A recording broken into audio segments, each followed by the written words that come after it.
नमस्कार दोस्तों, Bhatner IAS YouTube channel पर स्वागत है आपका।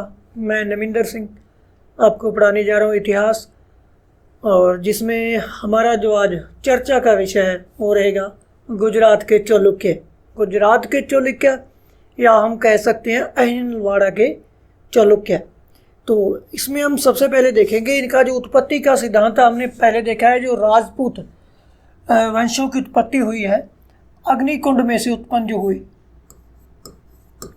अग्निकुंड से उत्पन्न और राजपूतों में से एक थे गुजरात के चालुक्य। हमने देखा जो 4 वंशों की उत्पत्ति होती है अग्निकुंड से, वशिष्ठ मुनि के द्वारा आबू पर्वत पर एक यज्ञ किया जाता है। इसमें हम देखते हैं चौहान, चालुक्य, परमार और प्रतिहारों की उत्पत्ति हो जाती है।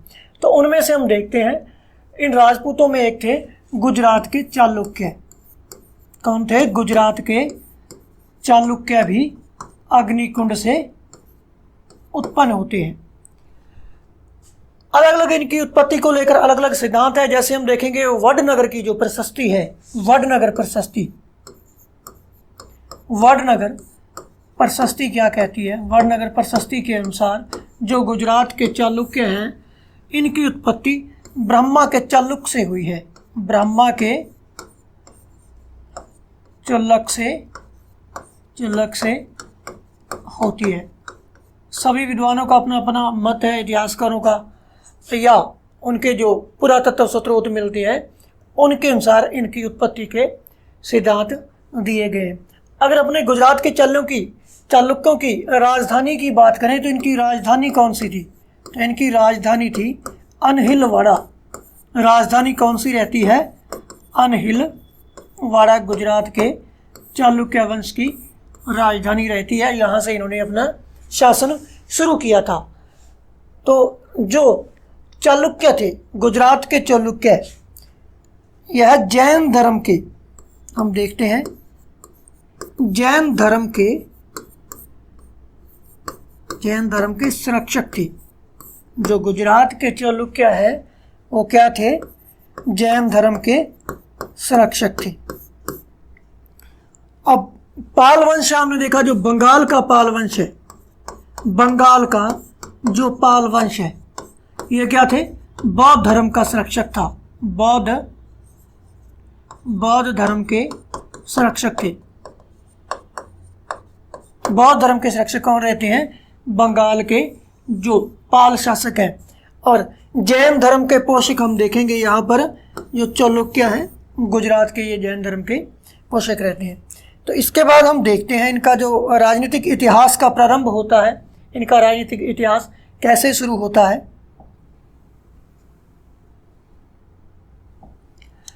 इनके राजनीतिक इतिहास की बात करें तो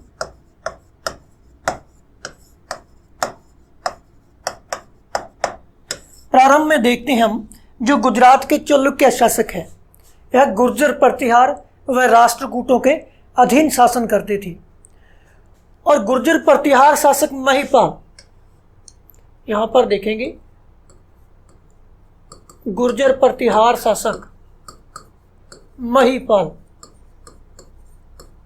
महिपाल के अधीन रहते हैं ये।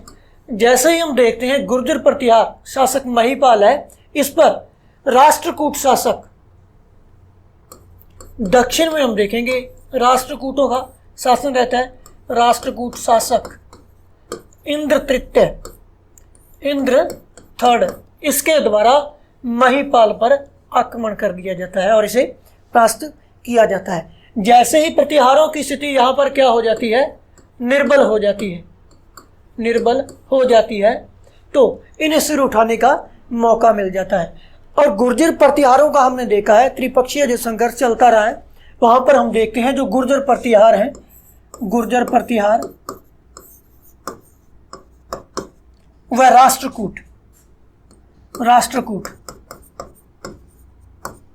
इन दोनों में क्या होता है? संघर्ष होता है।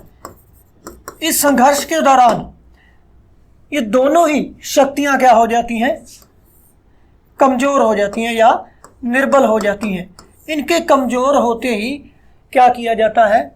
जो गुजरात के चालुक्य वंश हैं इनका लाभ उठाया जाता है, भरपूर फायदा उठाया जाता है तथा गुजरात के अनहिलवाड़ा में अपनी सत्ता की स्थापना कर दी जाती है। कहाँ पर? गुजरात के अनहिलवाड़ा में, गुजरात के अनहिलवाड़ा में चालुक्य सत्ता की स्थापना कर दी जाती है, सत्ता की स्थापना कर दी जाती है, क्योंकि गुर्जर व राष्ट्रकूट दोनों क्या है? संघर्षरत रहते हैं तथा इनकी स्थिति क्या हो जाती है? कमजोर हो जाती है, जिसका इनके द्वारा लाभ उठाया जाता है और चालुक्यों द्वारा यहाँ पर अपनी सत्ता की स्थापना कर दी जाती है, यानी अपना लठ यहाँ पर गाड़ दिया जाता है और यहीं से होता है इनका जो शासन का प्रारंभ है। तो हम यहाँ पर देखेंगे इनका प्रथम शासक कौन रहता है, इनका संस्थापक कौन रहता है। तो संस्थापक की बात करें तो मूलराज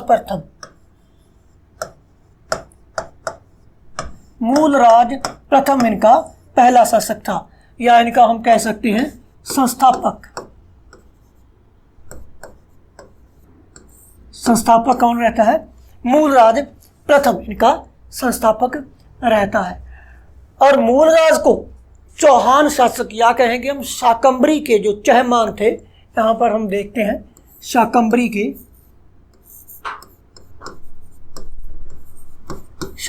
के चहमान शासक या चौहान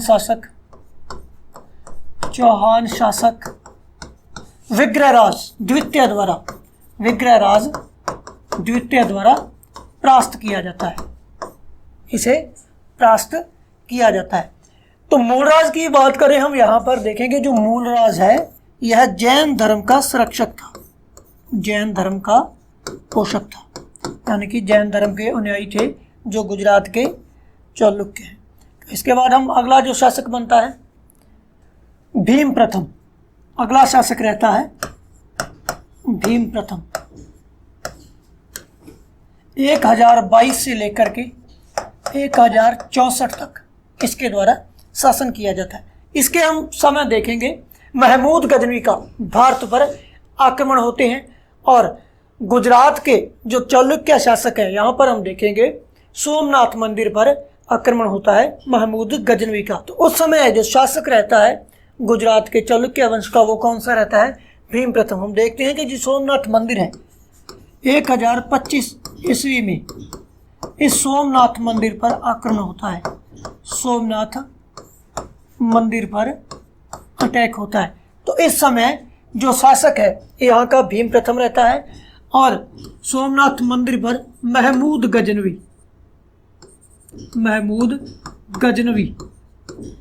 गजनवी द्वारा आक्रमण किया जाता है। आक्रमण होता है 1025 ईस्वी में, जिससे हम अंदाजा लगा सकते हैं, अनुमान लगा सकते हैं कि 1022 से लेकर 1064 ईस्वी तक जो शासक है वो कौन था? भीम प्रथम था। तो आक्रमण कब होता है? 1025 ईस्वी में। तो इस समय का शासक कौन रहा होगा? तो भीम प्रथम के समय इसका आक्रमण होना। और दूसरी हम यहाँ पर देखेंगे जो भीम प्रथम है इसके द्वारा कलचूरी नरेश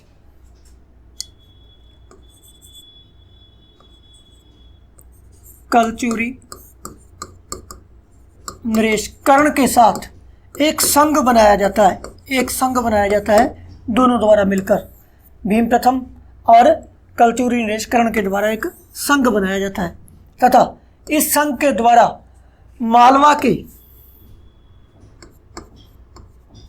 के परमार शासक भोज की राजधानी धारा पर आक्रमण किया जाता है तथा धारा को यहाँ पर लूटा जाता है। तो इसके बाद हम देखेंगे जो अगला शासक बनता है वो रहता है कर्ण। लेकिन कर्ण की कुछ खास विशेषताएं नहीं है, कर्ण एक निर्बल शासक रहता है। तो अगला शासक था कर्ण। कर्ण क्या था? एक निर्बल शासक रहता है, निर्बल शासक रहता है। इसके बाद हम देखेंगे जो अगला शासक बनने वाला है जय सिंह सिद्धराज के नाम से जाना जाता है। अगला शासक जय सिंह सिद्धराज।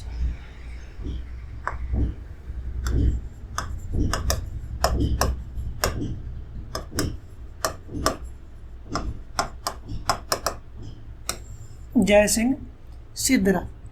इसके द्वारा 1094 से लेकर के 1143 ईस्वी तक शासन किया जाता है। इसके द्वारा जयसिंह सिद्धराज के द्वारा मालवा के परमार शासक यशो वर्मा को परास्त किया जाता है तथा अवंतीनाथ की उपाधि धारण की जाती है। किसे परास्त करते हैं? मालवा के परमार शासक यशो वर्मा, यशो वर्मा को परास्त करता है तथा इस उपलक्ष्य में अवंतीनाथ की उपाधि भी धारण करता है। अवंतीनाथ की उपाधि इसके द्वारा धारण की जाती है जयसिंह सिद्धराज के समय।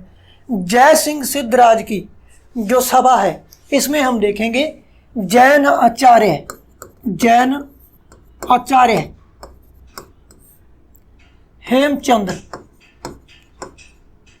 हेमचंद्र निवास करते हैं। से प्रश्न पूछा जाए कि हेमचंद्र जैन आचार्य है जो किसकी राज्यसभा में निवास करते थे? तो जयसिंह सिद्धराज की राज्यसभा में। तो जयसिंह सिद्धराज के द्वारा शाकंभरी के शासक हम देखेंगे, शाकंभरी के चौहान शासक अर्णोराज पर आक्रमण किया जाता है। अर्णोराज पर आक्रमण किया जाता है किसके द्वारा? जयसिंह सिद्धराज के द्वारा। और इसे परास्त करते हैं तथा जयसिंह सिद्धराज अपनी पुत्री का विवाह अर्णोराज से करता है। क्या करता है? अपनी पुत्री का विवाह किससे करता है? अर्णोराज से करता है। तो इसके बाद हम देखते हैं जो जयसिंह सिद्धराज है,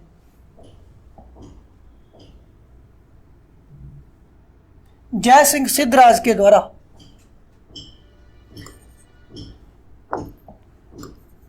अपने पूर्वजों की गजारूढ़ मूर्तियां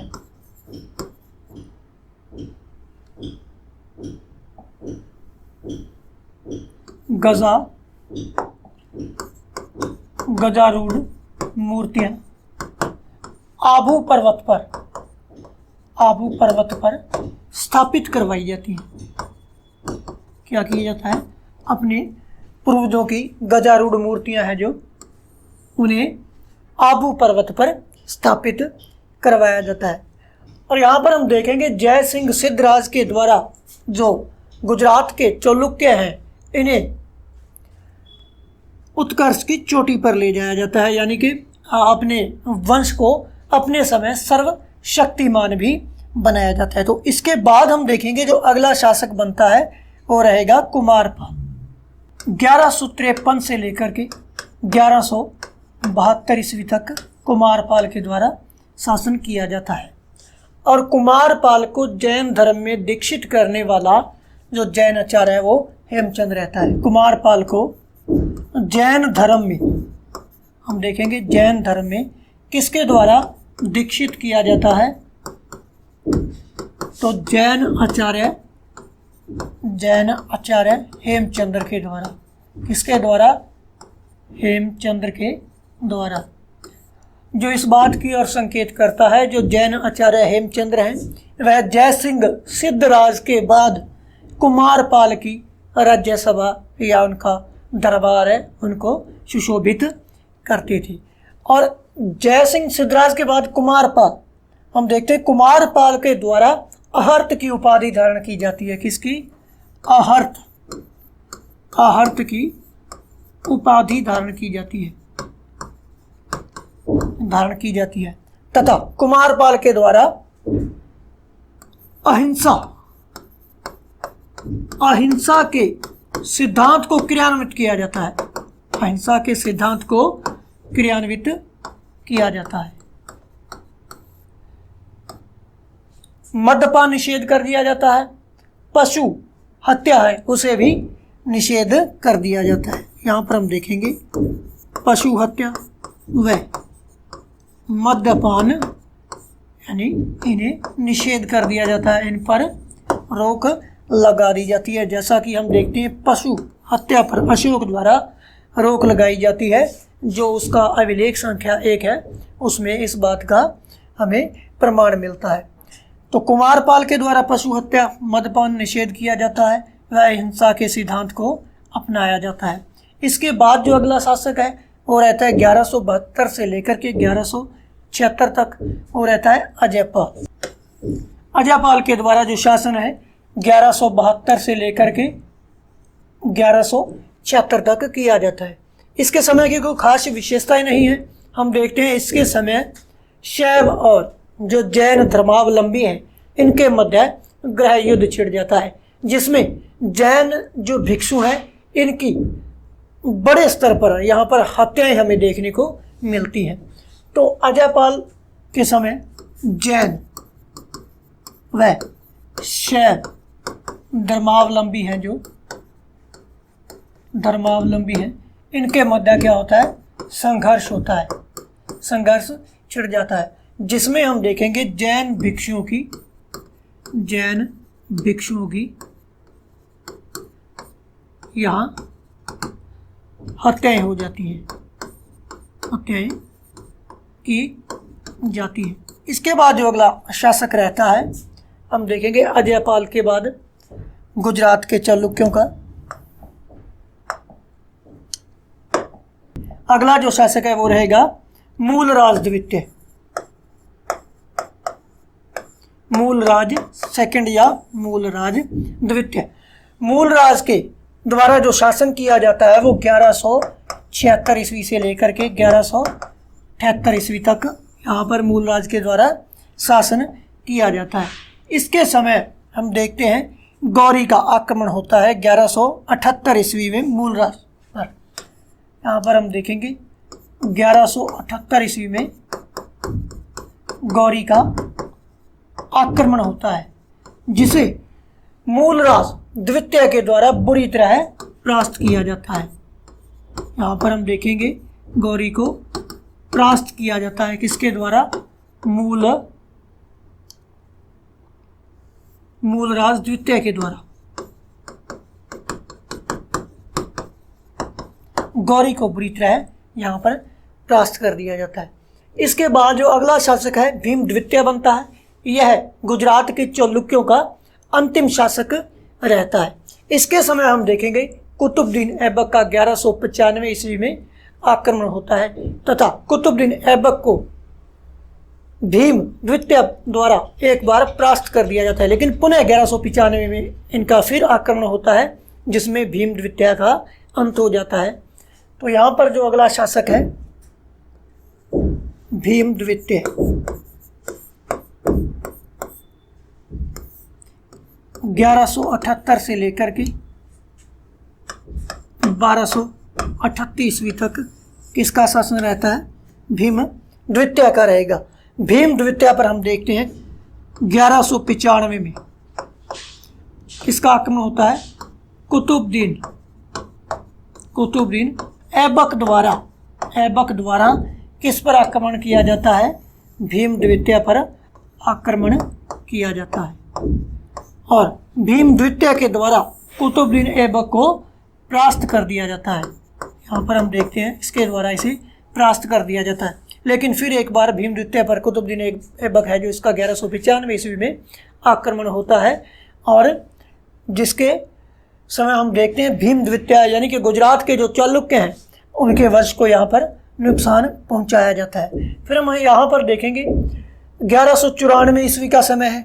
इसके बाद जिसमें चंदावर का युद्ध लड़ा जाता है, क्योंकि गौरी के द्वारा उसमें गहरवाल शासक जयचंद्र को परास्त भी किया जाता है। यहाँ पर हम देखते हैं जो गौरी है, तुर्क सत्ता है, वो अपने धीरे धीरे एक एक करके अपना रास्ता साफ करती जाती है, अपने रास्ते से कांटा हटाती जाती है। फिर यहाँ पर हम देखेंगे इसके बाद बघेल वंश के जो शासक हैं गुजरात पर उनका आधिपत्य स्थापित हो जाता है, बघेल वंश के शासक। इसके बाद बघेल वंश के शासक जो हैं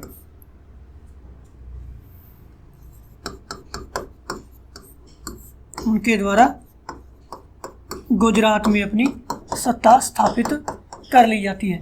बाद में हम देखते हैं जो गुजरात है सल्तनत काल में इन पर सुल्तानों का अधिकार हो जाता है, सल्तनत के अधिकार में आ जाती है। तो जो भीम द्वितीय है, यहाँ पर हम देखेंगे जो भीम द्वितीय है, भीम द्वितीय अंतिम शासक रहता है, अंतिम शासक रहता है चालुक्यों का, चालुक्यों का अंतिम शासक भीम द्वितीय रहता है। इसके बाद हम देखते हैं बघेल वंश, और बघेल वंश के बाद हम देखते हैं जो गुजरात पर अधिकार हो जाता है सल्तनत काल में, गुजरात सल्तनत के अधीन हो जाता है। हम फिर से इनका रिवीजन कर लेंगे थोड़ा, तो फिर से हम रिवीजन कर लेंगे। यहाँ पर देखेंगे जो गुजरात के चालुक्य वंश हम पढ़ रहे थे, अग्निकुंड से हमने देखा जो 4 वंशों की उत्पत्ति होती है गुजरात के चालुक्य, उनमें से एक राजपूत जो वंश है उनके शासक रहते हैं। तो वडनगर जो प्रशस्ति है, इनके अलग अलग विद्वानों द्वारा अलग अलग सिद्धांत दिए गए, या हम देखेंगे इनके जो पुरातत्व स्रोत मिलते हैं, जो साहित्य ग्रंथ मिलते हैं, तो उनमें से हम देखेंगे जो वडनगर प्रशस्ति है उन्हें गुजरात के चालुक्यों को क्या बताती है, ब्रह्मा के चालुक्य से इनकी उत्पत्ति बताती है। फिर हम देखेंगे इनकी राजधानी की बात करें, इनकी राजधानी की चर्चा करें तो अनहिलवाड़ा इनकी राजधानी रहती है। और जो गुजरात के चालुक्य है उनके द्वारा जैन धर्म को संरक्षण दिया जाता है। और बौद्ध धर्म के संरक्षण की बात करें तो सर्वाधिक महत्व बंगाल के जो पाल शासक हैं इनके द्वारा बौद्ध धर्म को संरक्षण दिया जाता है। फिर हम इनके राजनीतिक इतिहास की बात करें तो राजनीतिक इतिहास इनका देखा जाए तो ये राष्ट्रकूट और जो प्रतिहार गुर्जर प्रतिहार शासक हैं इनके अधीन सामंत थे, इनके अधीन शासन करते थे।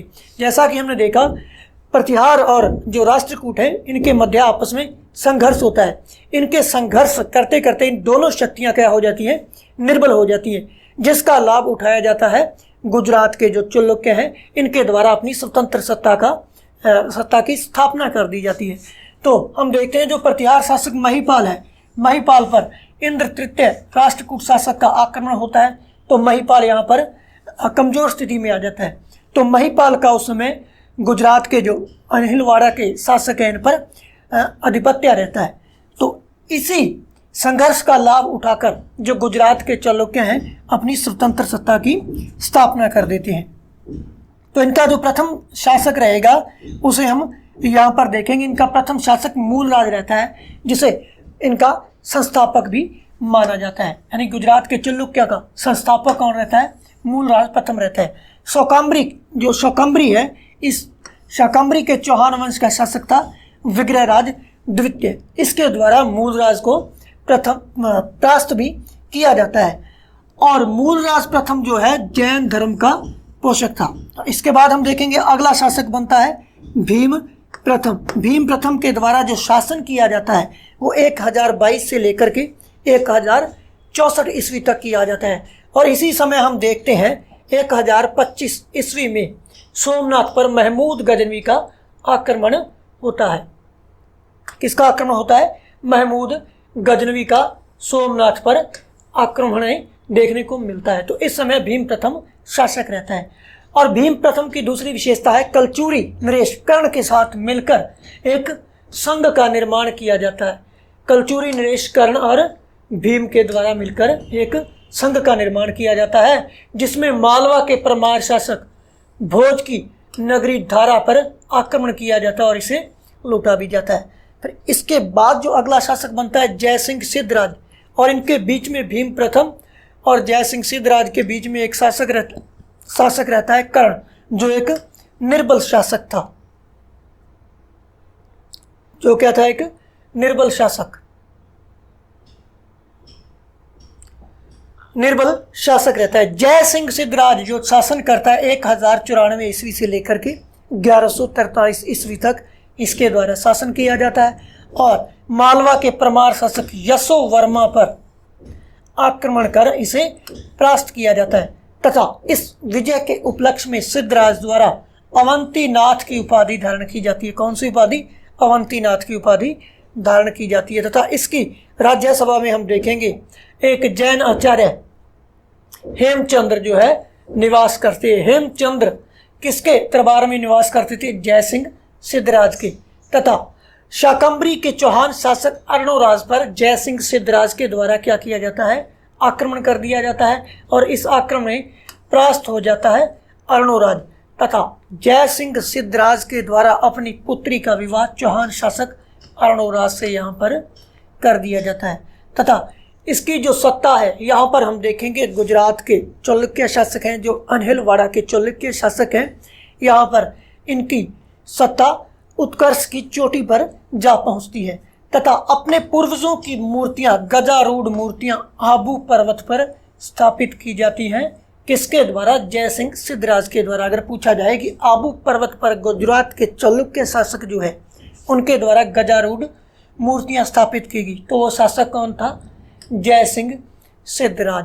तो इसके बाद हम देखेंगे जो अगला शासक बनता है कुमारपाल बनता है, जिसे जैन आचार्य हेमचंद्र के द्वारा क्या किया जाता है?